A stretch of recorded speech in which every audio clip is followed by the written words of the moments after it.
Tell you what I found underneath my Christmas tree. You What remember was that that? one hoe? No, I'm kidding. There's no hoe. Welcome back, ladies and Change the gentlemen. subject. Let me tell you, she was a naughty. No, man, I'm kidding. Welcome back, everybody. I'm your host, Glenn Lawrence, and this is. Shah McCool. And most people think they understand child support, but they don't. Mm. All right.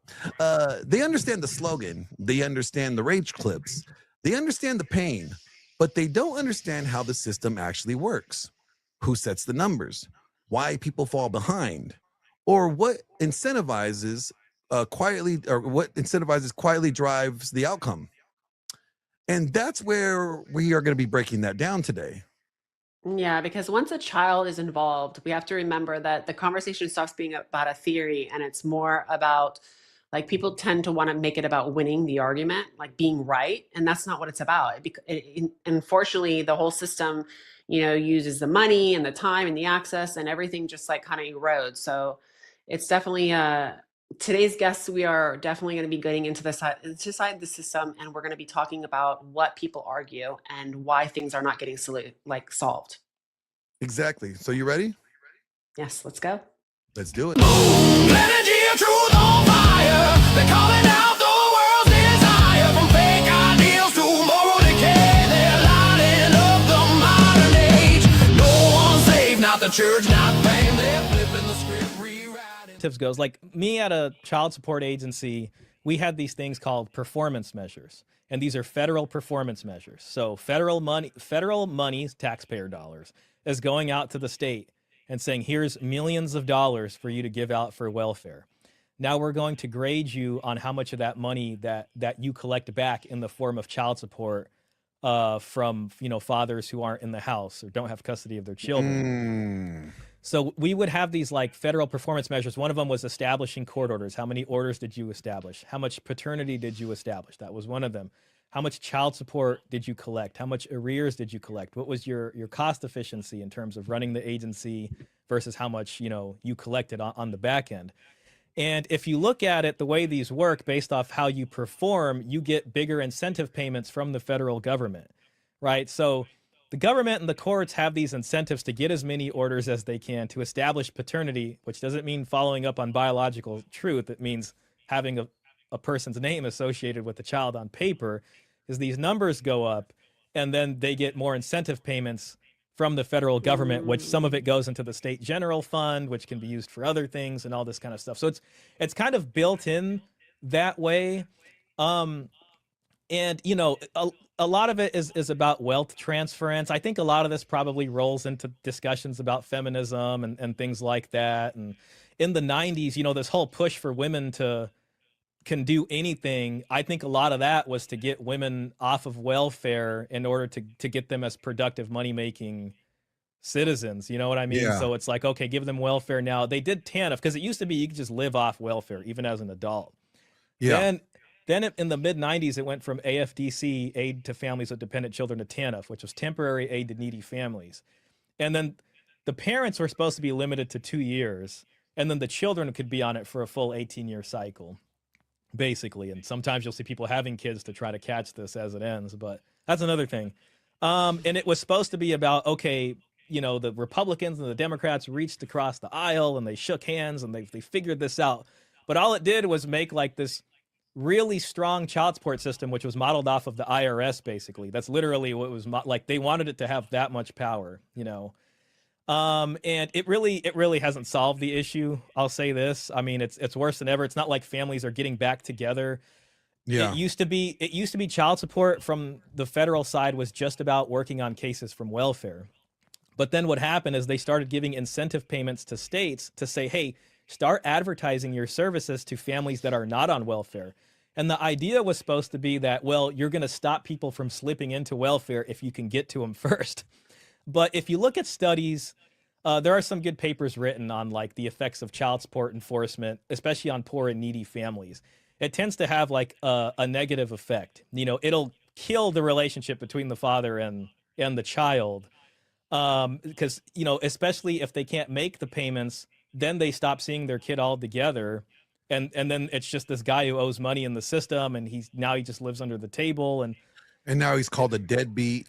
now he's a deadbeat. Yeah, yeah. Back then, when deadbeat dad came along, back then they had the welfare queen and the deadbeat dad, and these were words that were in the cultural mythos at the time. But basically, in my opinion, I think a lot of these changes that we did to the law just enabled people to make different decisions that aren't exactly like family, creating and sustaining, right? So all of that stuff really pushed us, I think, into the world that we live in now. And now, and of course, around the same time, well, in the late 60s, we used to have at-fault divorce, and then that got moved into no-fault. Yeah. So it's just like a recipe for disaster. And then, now you have things like the manosphere and the red pill that are finally, after enough damage has been done, they're trying to figure out what do we do about this now. Well, see, that kind of brings me up to a good question here. So, because I would say that, and I'm probably going to detour a little bit here, but would you say, I believe that the child support division is not about children at all. I think they use the child. We are here to on the benefit of the child. We want to make sure that the child has money. Yeah, but how best how interest actually of the child. Yeah, but like you don't get money if you are not taking something off of what's being brought in. So let's say if the dad is having to pay $500 a month child support, if you are taking that 500 from dad and giving it straight 500 to mom for the child, you have not, all the work that you guys are doing is not generating any revenue. So there has to be a cut. The child support agency has to be capitalizing on like the middleman fee or the cut from somewhere in order to continue operating. Let me tell you this. Okay, so you remember how I said child support went from just helping welfare cases to non-welfare cases? Yeah. Who do you think it's easier to collect money from? Welfare or non-welfare cases? Non-welfare. People with money. Yeah, so if you're non-welfare, you have an above-the-table job. My job as a child support officer is, if this guy is a normal, hardworking, good, upstanding citizen, all I got to do is just send a wage assignment to his job, and the money comes in. I never have to look at the case again. But for the welfare cases, those are the ones I got to try making calls on, and hopefully, we could get some payments, and I got to sit here and try to discuss with these guys and give them incentives to pay, or they'll just never answer the phones.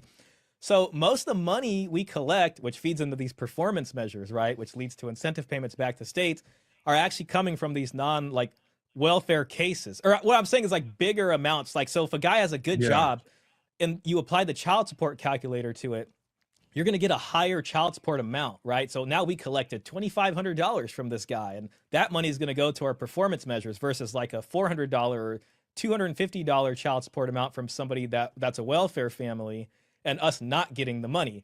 So at the end of the day, it really looks like we're doing a great job because we're harassing normal middle-class American families for money. Basically, you're punishing the fathers that are capable, that have jobs, and that are basically responsible. They are basically having to carry the burden for the fathers that are not, because you're collecting so much money from them in a way to offset the money that you're not collecting, right?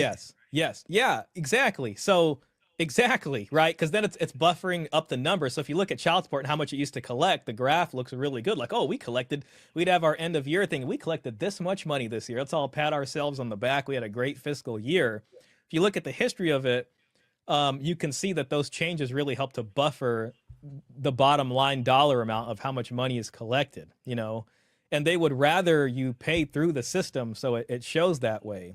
There's a lot of different pots where money falls in and all this kind of stuff. There's good retrospectives written on the whole process that are congressional that, you can read and stuff.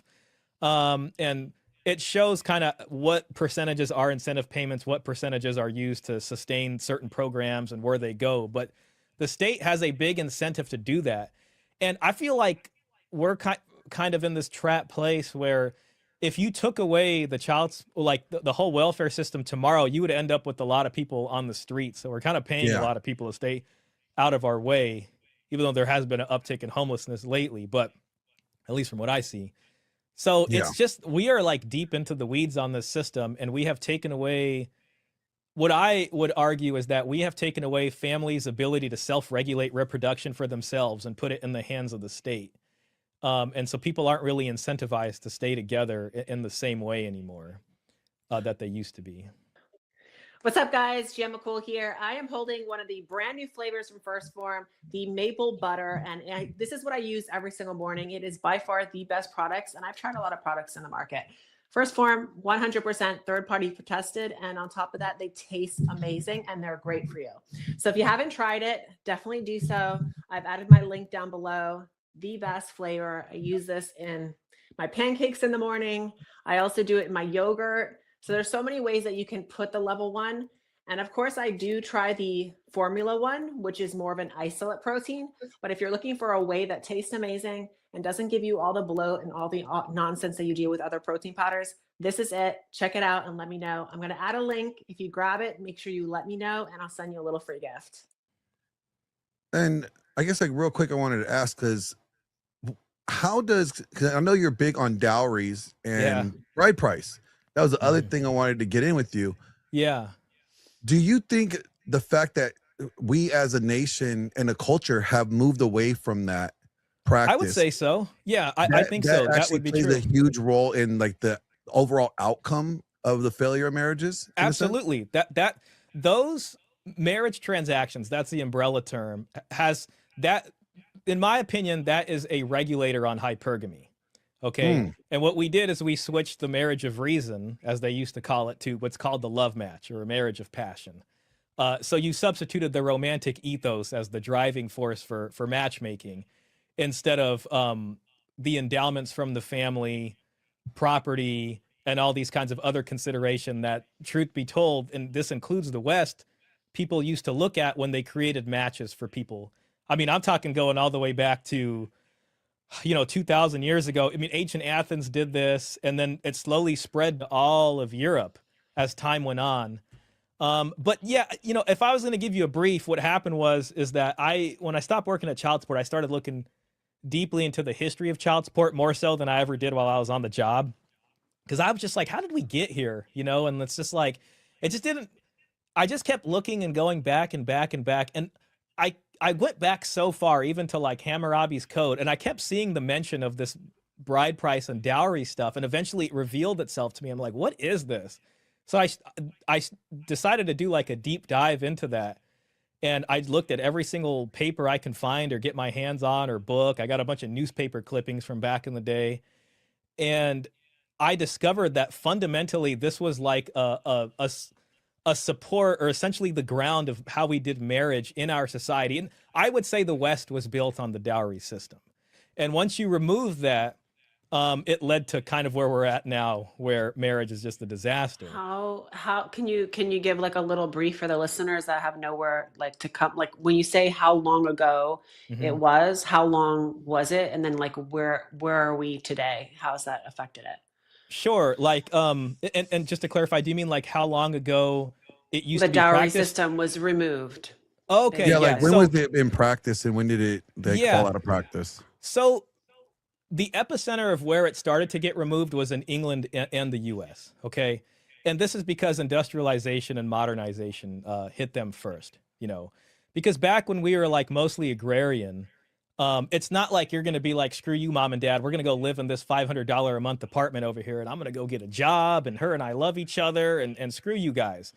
Like you actually had to set up the household properly, and so this required a wealth transference at the time of marriage in order to set up a new household, in order to have a successful marriage. Okay. And you know how you always hear, like feminists might say, well, women never inherited. The sons only got the inheritance. That's not true. Women got their inheritance as the dowry. It's just that they have their inheritance pre-mortem at the time of marriage, and then the son gets his inheritance on the back end. So this gives the family a couple boosts. But around industrialization and modernization, things started to change. Culture started to change. You had the printing press. You had romantic novels going out. You had people making money in a different way where they can afford to finance love, essentially. And this, and I have like a lot of newspaper articles where it's like English people are debating, should we go back to the dowry system? And they'll look over at the French, and the French are still doing the dowry. They didn't get rid of dowry till the 1960s, where the English started moving away in the 1800s, pretty much. Like in the 1700s, they're still doing it. And then things start to change for them in the 1800s. It's still happening on some level, but then the culture's starting to change. And then things like chivalry, it starts to become not chivalrous for a man to expect a dowry from his woman, or from his future wife, you know, or whatever, his betrothed. And he would just pay for everything. And then you start to see stuff in discussions about how people know love matches end in just a lot of arguments and fighting once the real world really hits them, or the husband's resentful that like, oh, the wife didn't bring in anything and all this stuff. With the U.S., from the inception of the U.S., when they broke off for the Church of England, they allowed divorce. So it's kind of funny because divorce was sort of born with the U.S. Yeah. You know? And back then, for most of, you know, Christian Europe, there was no divorce. There was annulments, you know, so you would go to the ecclesiastical court, and there were reasons to get an annulment. Maybe there wasn't consent, or there was a consanguinity that was within a degree that wasn't allowable, or insanity. So the reason wasn't that in consent. And there were just reasons for that. You know, maybe they're married to somebody else.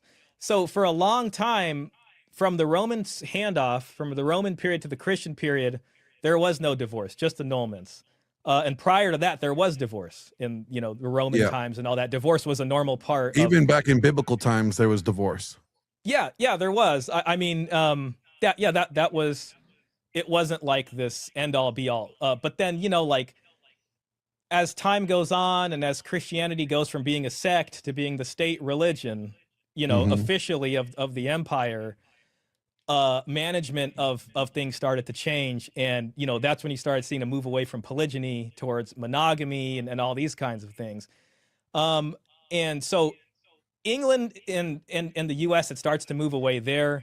The US starts off like this, and that's how we get our at-fault divorce system. Because basically the US is like, we're going to allow divorce. And it's like, we haven't had divorce in our civilization for 2,000 years. How are we supposed to do this? Yeah. So that's how we got our at-fault divorce system, which then went away in the late 60s. Well, started to. I mean, it was just California in the late 60s. And then you got no-fault divorce, which has been a disaster. But what happened is dowry used to regulate hypergamy, because women that had a appropriately sized dowry would match with men that had a good potential future, or they had a good income, or they were going to have a good inheritance, or both. So when the bargain would happen between families, they would say, you know, this is our son or daughter wants this. Our daughter wants to get married. This is their marriage portion. It's another word for the daughter, or for the dowry. And the matchmakers and stuff like this would pretty much, there would be this marriage negotiation up front. Then when the match was made, the household would be established based off of that. And then the man steps into his role of being the provider and all this kinds of stuff. And all that makes sense. The dowry was always the woman's property. But it was under the management of the man in a coverture world, right? Then it was like the Married Woman's Property Act in the mid 1800s or early 1800s in England that finally said, oh no, a woman's property is her property.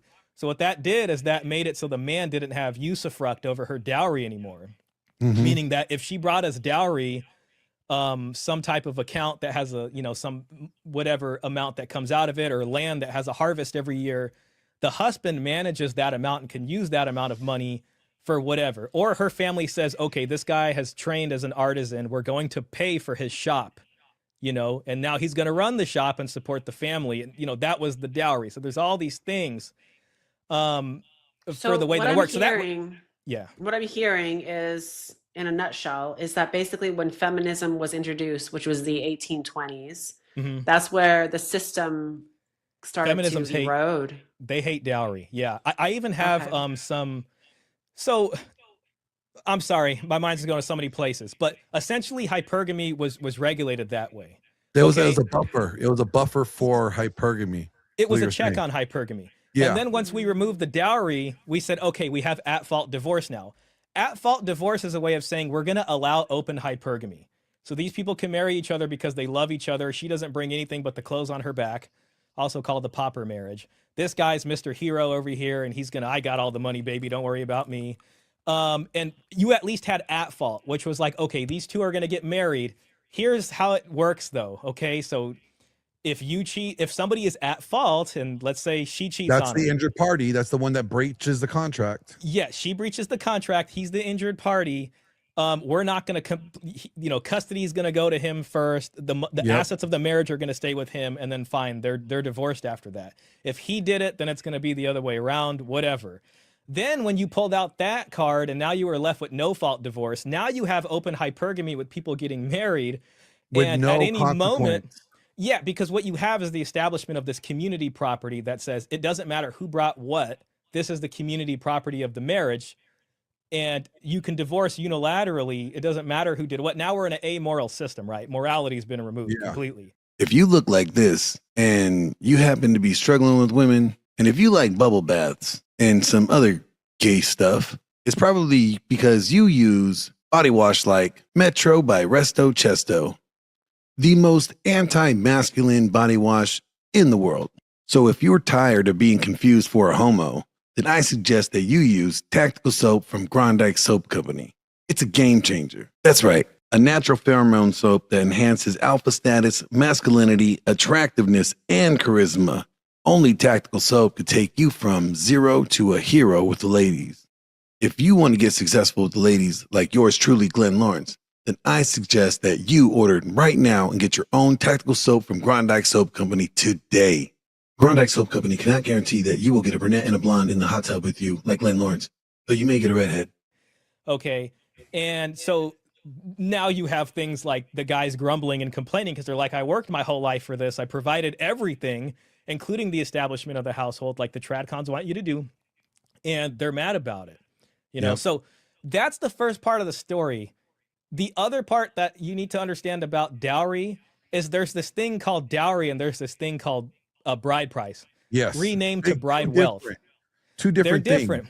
different. They are different, all right? And then if you go further back in the time, you have things like sister exchange, you have bride service, and then you have no marriage transaction, okay? Mm-hmm.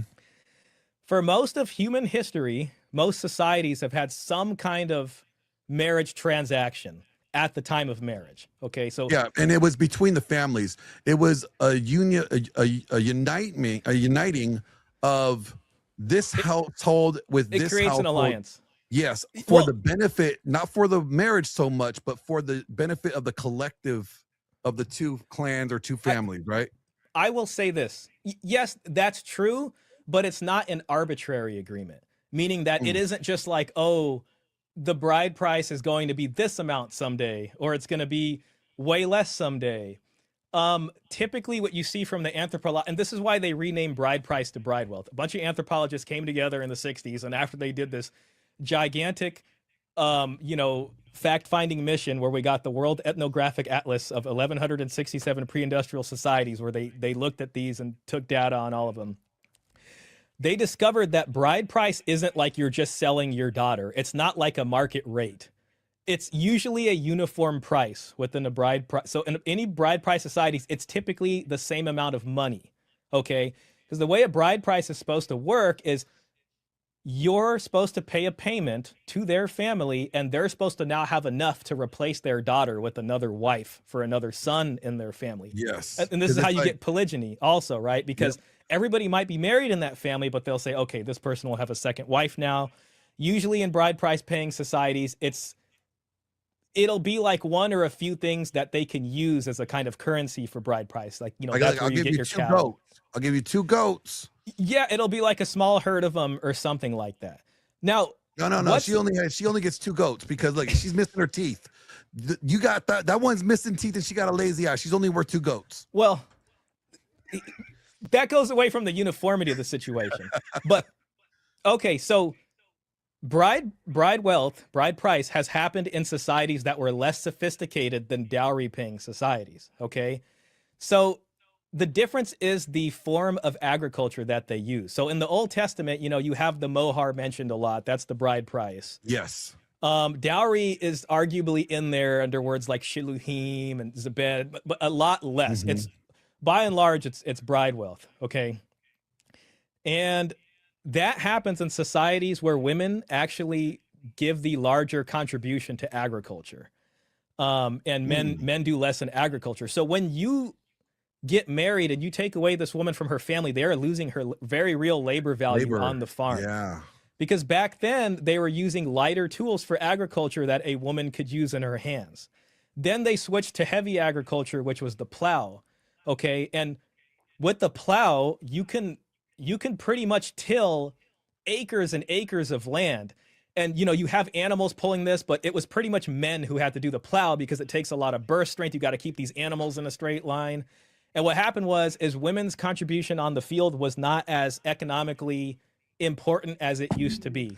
Okay, so because you're making all these calories now, another thing about bride wealth societies is that there isn't high earners versus low owners. People typically make around the same amount of money. And you see this in sub-Saharan Africa and all that stuff. But there isn't really private property, and there really isn't that much stratification of wealth, which means there isn't a guy who makes this much versus a middle class versus a poor.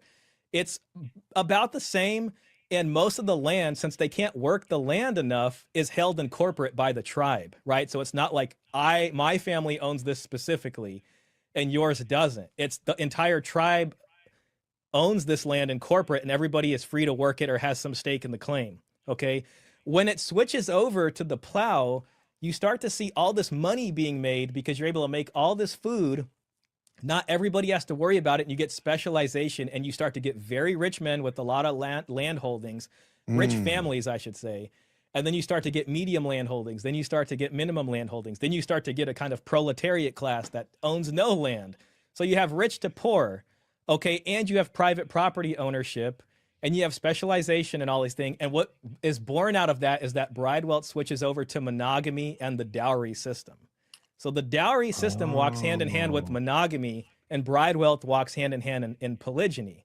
So it's really these economic factors that led to this change. Okay. So now we have monogamy and dowry going through Europe for pretty much, almost 2,000 years, until we want to do divorces again, and romantic love comes in because the economic system changes again, with industrialization. And now people start to look at things differently. They have a little bit more freedom in their environment in terms of how they're going to live. You get these mega cities where I can just go rent an apartment and just be a playboy out here, do whatever I want to do at the beginning of modernization. Then we get into no fault. My argument is that things are so expensive now, and we're heading back into this kind of situation. Like, you hear all these millennials complaining, I can't afford a house. Yeah. Blah, blah, blah. You got the trad cons yelling at men. First-time home buyers now is 40 years old. Yeah. And if the man, like the trad con says, needs to provide everything and she doesn't, you're going to miss taking advantage of this fertility window as far as a marriage is going. So I know it sounds crazy to say bring the dowry back, and I kind of joke about it, and I've even said I don't think we can, but I look back at this because I'm like, oh, if we need to establish a household with a man and a woman and we want to do it young, there needs to be some kind of very real material contribution from both sides in order to do that. Especially and you would say, wouldn't you say, because how the father of the bride was responsible to pay for the wedding? Now, wouldn't that be like a form of dowry? Because we, as the daughter or the father of the daughter that's getting married, we want her to be set up for success, and we are going to cover the expense and provide these wedding gifts that would help, start you guys off on your way. So since neither of these two would have household goods, these wedding gifts would be acting as household goods to help cover. To establish the household. And I've heard that before. It's not like this formal transfer. It's kind of this cultural remnant or carryover from what they were doing anyways, because the bride side, a typical dowry, and this is not for rich people, but for like middle income people, would have been a house. And the bride's father would have purchased a house for the family, which is kind of crazy to think about. They were even doing this. That's wild. They were doing this even into 1970s Greece.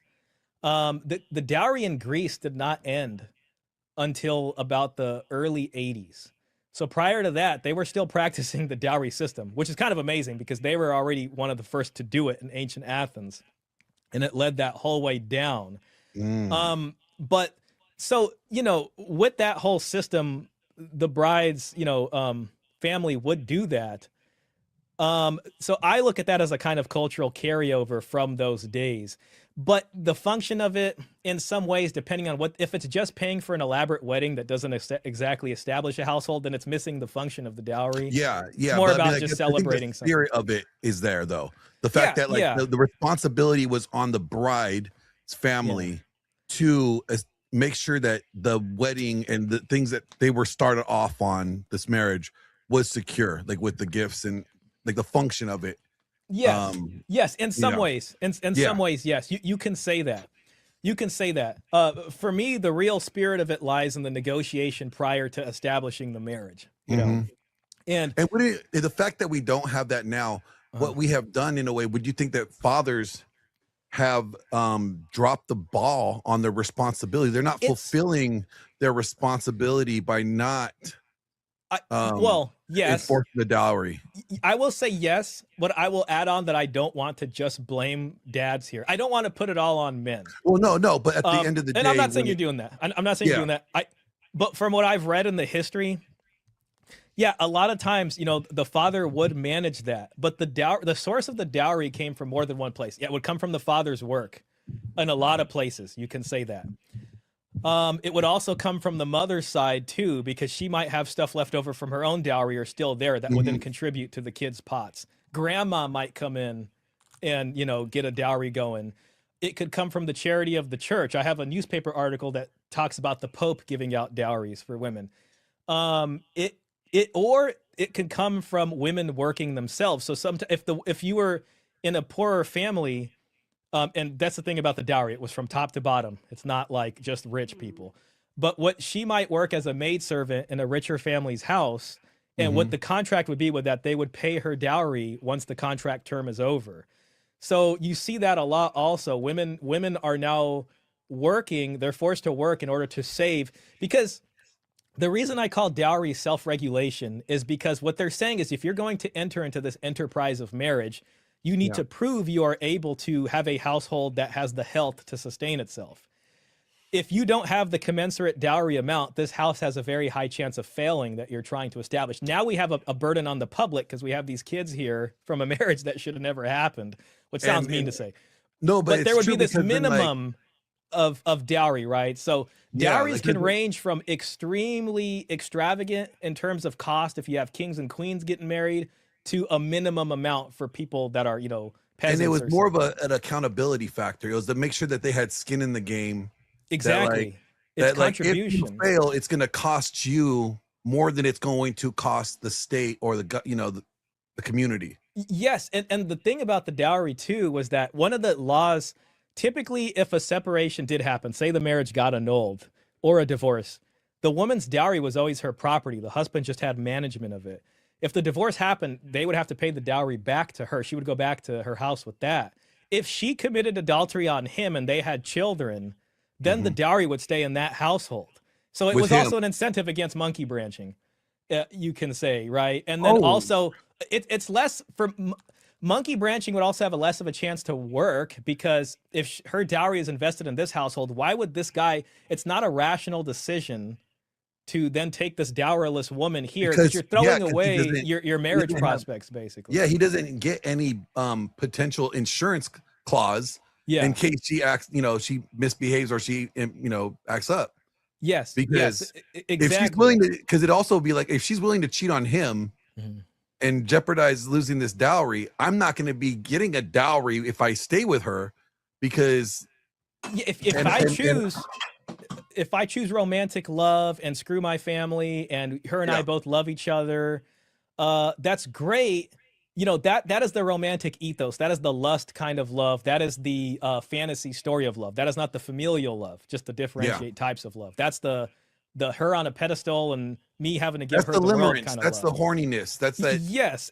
And we see that after a few years, the love tends to go away. And that even nowadays we see that. That's where we get the I'm not happy, I'm bored. I need to find where we myself. get the love doctors. How do I get it going again? All these things. But when both people have a mutual respect and the proof is there from the mutual contribution from both spouses, it's different. So the reason this is so interesting to me is because I've seen a ton of divorce judgments. I used to look at it. My job was to look at this calculator for 5 years, which looked at one person's side and the other parent's side. and spit out this money and see what the assets were and see what alimony was. Then when I saw this system, it looked very elegant to me because it made so much sense.